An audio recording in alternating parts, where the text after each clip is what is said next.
জীবনে মানসিকভাবে শক্ত হওয়াটা দরকার। আপনার ভেতরটা যতই নরম হোক না কেন, বাইরে বোঝাতে হবে আপনি একজন শক্ত মানুষ। শক্ত হতে না পারলে আপনাকে প্রতিনিয়ত ঠকতে হবে। নিজের ভেতর আত্মসম্মান বোধ, ইগো কিংবা মূল্যবোধ থাকা উচিত।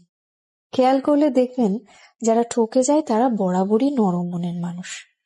শক্ত মনের কাউকে মানুষ ঠকাতে পারে না।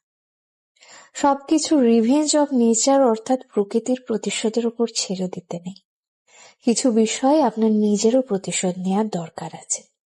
যে আপনাকে যতটুকু অবহেলা করে, কষ্ট দেয়, তাকেও সেই পরিমাণ অবহেলা কিংবা কষ্ট ফিরিয়ে দেওয়া উচিত। জীবনে ভালো থাকার জন্য হলেও একটু কঠোর হওয়া দরকার। যে কোনো কিছু সহজে পেয়ে গেলে মানুষ মূল্য দিতে জানে না। মানুষ হিসেবে আপনি সহজ হতে পারেন, তবে সস্তা কিংবা সহজলভ্য হতে যাবেন না।